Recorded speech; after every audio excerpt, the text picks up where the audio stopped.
दोस्तों, अल्लाह तबारक व तआला ने इस दुनिया में बहुत से मखलूकों को पैदा किया, जिसमें इंसान भी एक मखलूक है। इंसान को अल्लाह रब्बुल इज्जत ने सोचने समझने की सलाहियत बख्शी है, पर क्या यह सलाहियत उस दर्जे पर पहुंची है जहां वह अपने हकीकी खालिक और मालिक को पहचान पाने की काबिलियत रखता है। दोस्तों, खुदा की जात को बखूबी जानने पहचानने के लिए अल्लाह ने वक्त वक्त पे नबियों को माबूस किया ताकि लोग अल्लाह की वहदानियत को पहचान सके।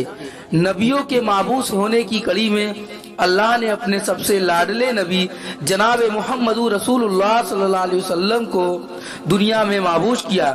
कुरान और हदीस से यह बात साबित है कि जिसने आप सल्लल्लाहु अलैहि वसल्लम की इत्तिबा की उसने अल्लाह की इत्तिबा की, और आप सल्लल्लाहु अलैहि वसल्लम ने फरमाया, जिसने मेरे एक भी सहाबी को अपनाया वो दुनिया और आखिरत में कामयाब हो गया।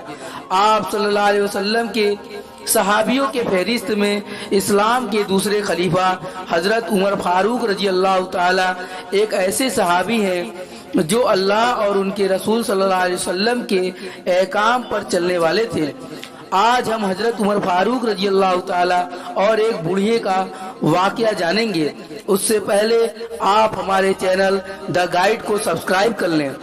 दोस्तों, हजरत उमर फारूक रजी अल्लाह अन्हु के जमाने में इस्लामी हुदूद 23 लाख मुरब्बा मील तक फैला था। हजरत उमर जो तख्त हुकूमत पे बैठते थे, उनका तख्त कोई सोने चांदी का नहीं था बल्कि मस्जिद नबवी की चटाई थी, और वहीं बैठकर लोगों की बातें सुनते, उनकी परेशानी सुनते, और जब रात होती तो भेष बदलकर मदीनों की गलियों में गश्त करते थे। एक रात जब हजरत उमर रजी अल्लाह अन्हु अपने गुलाम असलम के साथ हर्रा वाकिम की तरफ निकले, और जब वो सिरार पहुंचे तो एक जगह आग जलती हुई दिखी। जब नजदीक पहुंचे तो देखा कि एक औरत आग पर हंडी चढ़ाए हुए थी और उसके बच्चे रो रहे थे। हजरत उमर ने सलाम किया और पूछा, ये हंडी क्यों चढ़ा रखी है और बच्चे क्यों रो रहे हैं, इन्हें खाना क्यों नहीं देती? औरत बोली, ये बच्चे भूखे रो रहे हैं, 3 दिन से यह भूखे हैं, हमारे यहाँ खाने को कुछ नहीं है। रोजाना बच्चे रोते हैं और मैं हंडिया के अंदर पत्थर डाल के नीचे से आग जला देती हूँ, फिर बच्चे इंतजार कर करके सो जाएंगे। कमबख्त सो भी नहीं रहे और वो पत्थर पकेंगे भी क्या, और उमर की जान को रो रही हूँ, अल्लाह हमारे और उमर के बीच फैसला करे। ये बात सुनकर हजरत उमर का कलेजा दहलने लगा और फरमाया, अल्लाह रहम करे, उमर को आपके बारे में कैसे पता होगा? औरत बोली, क्यों नहीं होगा, वो हमारा हुक्मरान है, वो हमसे गाफिल और बेखबर कैसे है? ये सुनकर हजरत उमर और असलम फौरन पलटे, बैतुल माल यानी अनाज का गोदाम में आए, आटे की एक बोरी ली, घी, खजूर, दिरहम और कपड़े रखे, यहाँ तक कि बोरी पूरी तरह से भर गई, और अपने गुलाम असलम से फरमाया, ये बोरी मेरे पीठ पर लाद दो। असलम बोले, ये काम तो मेरा है, मेरे आका, ये बोरी मैं उठाऊंगा। हजरत उमर की आंखों में आंसू थे और फरमाया, असलम, कयामत के दिन मेरा बोझ उठा लोगे? ये उमर का बोझ है, उमर को ही उठाने दो। ये सुनकर असलम ने बोरी उनके पीठ पर डाल दी और वो औरत के घर जाते और दस्तक देते हैं। वो जब देखती है तो उसकी जान में जान आ जाती है और कहा, जल्दी जल्दी आटा गूंदो, और हजरत उमर रजी अल्लाह अन्हु सब्जी काटने लग जाते हैं और चूल्हे पे सब्जी पकाने रख दी जाती है।